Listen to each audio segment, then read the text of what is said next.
David. T-Rex Ferguson. Yeah. I'm so proud of our boy David Ferguson. I saw you tweet that out, and he's already said the F word. Yeah, we all were like, no, don't. Yeah. I just wanted to see Chris crawling under the desk. I did it twice. Hit the dump button. I did it twice. He did do it twice. God. Yeah, it was fun. It was nice to actually see him too, instead of just hear him. It was very nice. So I was very proud that he said those obscenities on the show and had to be dumped three times. Much like Kimberly has done on this show. Yes. Yeah. She's also got the potty mouth. It's almost like you train people to swear on our show, Yeah, Bob. Yes, I'm surrounded by potty mouths. I'm a potty mouth, but only on your show. Lots of filthy, filthy, dirty, dirty people.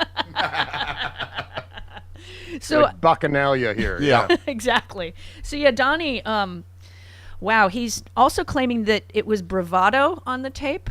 Now he's claiming that he lied then. I'm confused with him. Yeah, no, he's lying. And just to go back to the tape that you were playing out of the commercial break, the new video of him talking about how he's legitimate. Could he sound more like a mobster? No kidding. I mean, that's the whole storyline from the Godfather movies is we're going to take the family totally legitimate. I mean, Michael Corleone says that maybe 24 times throughout those particular movies. And so it seems as though that's more of a red flag than anything else in that tape. The fact that he's talking about being legitimate. Yeah, who makes that protest? Do you go around, do any of us go around talking to our friends and say, you know what, I'm a legitimate person, just by the way?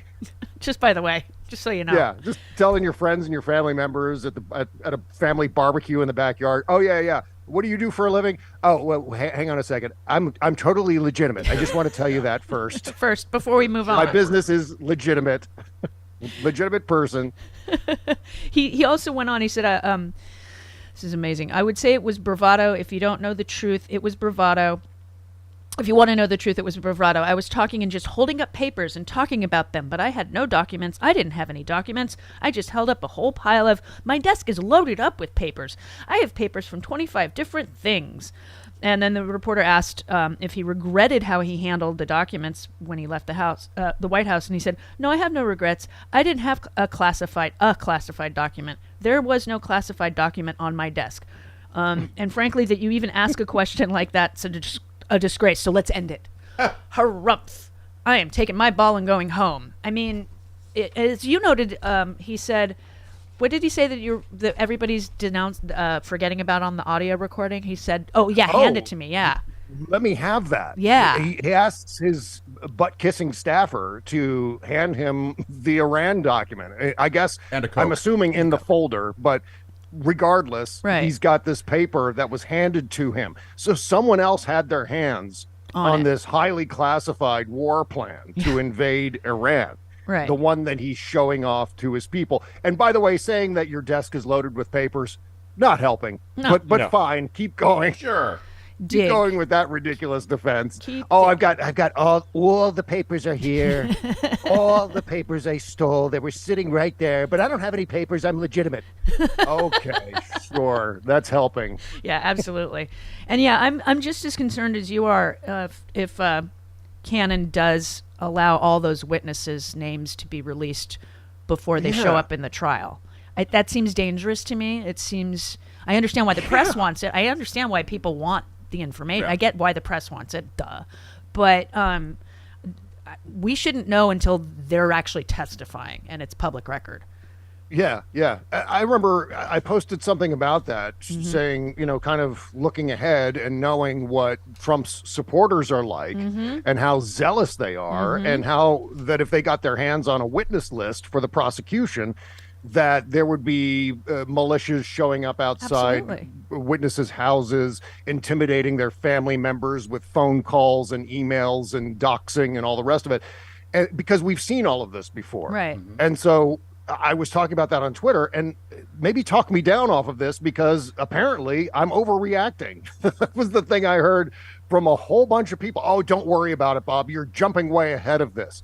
Like, are you kidding me? Do you know who we're talking about?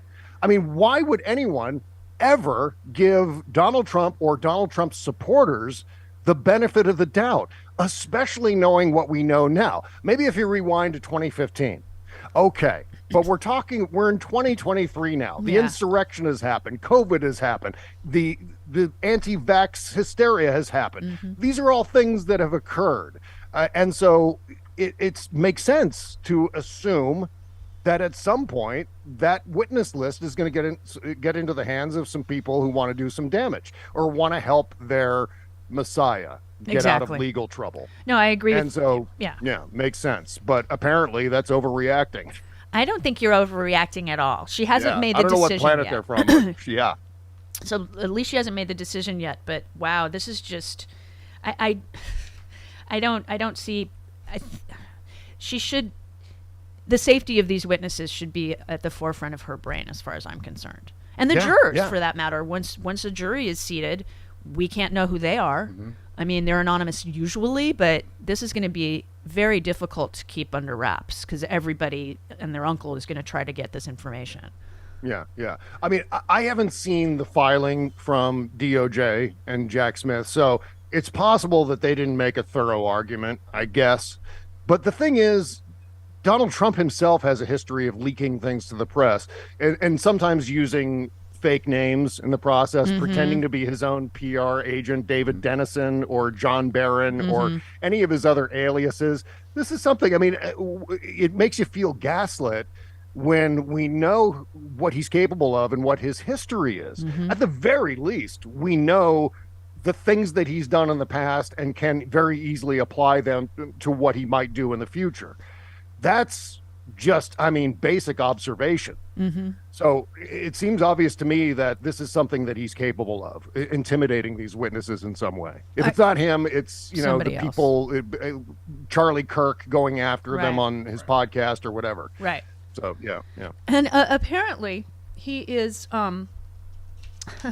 he is suing E. Jean Carroll for defamation. That noise that noise that you just made. Wow. Yeah. Do everybody. And it's Alina Habba. Is that her name? God bless you. Bless you. Thank you. She's the lawyer that's filed this lawsuit. So Roberta Kaplan, who represents Carroll, she said that this is nothing more than his latest effort to delay the accountability in the first. And now there's another lawsuit that the DOJ is no longer supporting. Yay!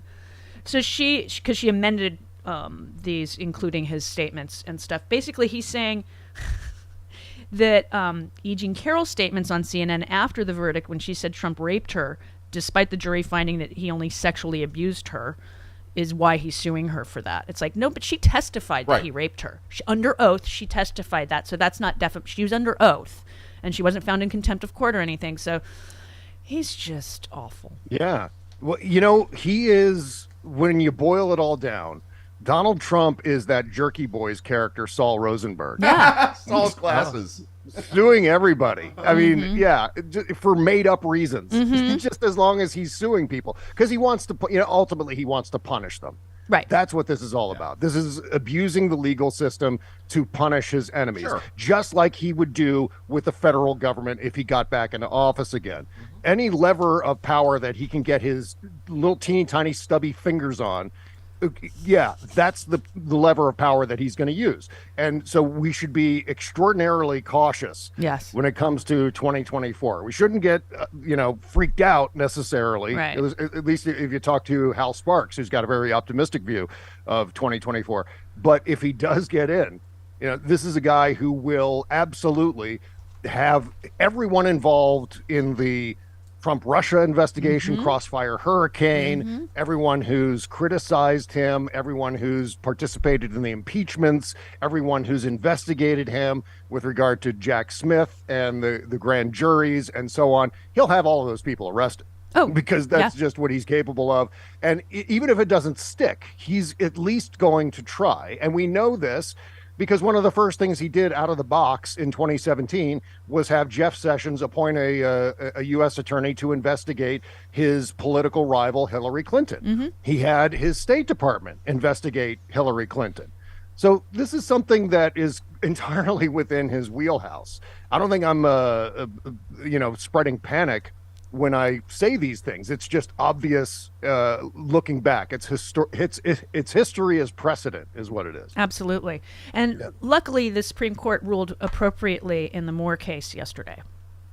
Yes, it's great news. Excellent news. And at one point, I mean, Neil Katyal is talking about this, that the DOJ and others were hoping that the Supreme Court would just leave it be and leave the lower court ruling in place so as not to rule on, because they were concerned that they would rule with the North Carolina Republicans. So I'm very happy with this, because this then should state that the Texas law for the Houston area and the Georgia law that legislatures can overturn the will of the voters, that's going to have to be, no, that's not constitutional, because the Supreme Court basically ruled that if you take this to court, the state courts have jurisdiction over federal elections at this point. And the Supreme Court just basically, I think, saved us weirdly. Yeah. I mean, I don't want to get out over my skis on this, but we could be turning a corner when it comes to institutionally rolling back gerrymandering, which is absolutely a positive thing.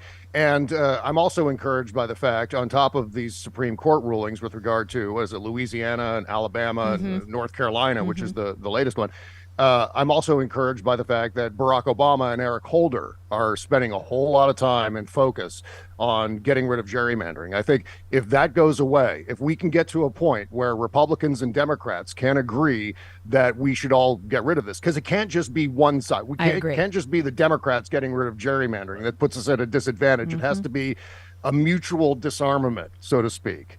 And so, and it's the same with campaign finance, in fact. Absolutely. If you get the money out of politics, it's got to be both sides giving it up. Otherwise, the one side is at a disadvantage.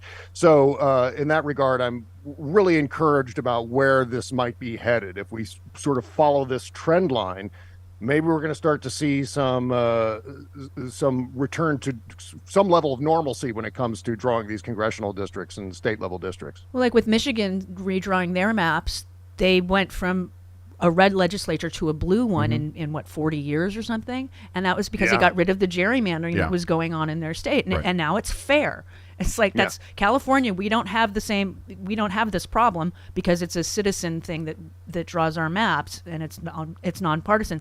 And because most Californians lean Democratic, that's why we have a blue assembly, a blue Senate, and a blue governor. And we've had Republican governors too. Sure. Arnold Schwarzenegger. Hello. Who's more Gray Davis. Gray Davis. Well, he was a Democrat. Was he a Democrat? Davis is a Democrat. One of them was. Are you thinking Duke Magian? That could be. He must be. Oh, you know what? I have a question for Chris. Hi. Yes. Hi. Okay, if you're shooting a video at Gold's Gym and you want to show it off to people, do you show off the last set where you're doing the least amount of weight, or do you show off the first set when you're doing way more weight, allegedly? I'm Zapruder filming this JFK video. RFK Jr. video that's going around. Ideally, you don't show the amount of weight that you have on the bar. You have a tighter shot. Yes, that's right. You just have the bar that you're lifting. That's it, just the bar, nothing showing. Right. Fake weights. That's the thing, right? Yeah. Well, my thing with him is that he rails against pharma companies that are creating these vaccines. Right. But these are also the same pharma companies that are making the human growth hormone that he's on. Oh, yeah. Yeah. He's 69 years old. Yeah. So may we all look like that at 69. But well, he has a little chemical hell. That is chemical hell. Yes. Yeah. Yes. Exactly. Yes. And exactly. it was. But I'm shooting the one with the heaviest weight. If I'm shooting a video in the gym, sure. But their excuse is, it was the last set, and they took off a bunch of weight by the time they got to the last set. He was doing incline benches, and I don't think so. I don't fault him. Yeah, I don't fault him for wearing jeans. A lot of the old timers at Gold's Venice do. They do. Yeah. Seems weird. I still find it odd. It seems uncomfortable. Well, I just chalk that up to being impromptu. Like he stopped by. It was a campaign stop or something like that, and he said, "Oh, you know what? I'll take off my shirt and do some reps here," and that's why he's wearing jeans. Yeah. If he's going on a regular basis with jeans to the gym, seems weird. Well, good luck. Some of the old timers do though. Really? Are they stretchy jeans at least? No, they're just big jeans. Oh. Yeah, they're baggy like ones he was wearing. Oh. Yeah. Okay. I mean, I don't mean to get gross about that, but eventually that turns into a swamp inside those jeans. Well, yes. Yeah. That's why you don't wear Sucks. jeans. It's like You don't wear jeans bike riding. No, either. you don't. No. You go on a bike and Yeah, it would seem uncomfortable to me. Yeah. Yeah. It wouldn't be my choice, but other people do there. So I'm not faulting him for wearing jeans. And one last thing, Mr. Cesca, sir. Yes. After I hijacked your show. No, hijack all the way. fair. All you want. You've retweeted from March 22 regarding Putin.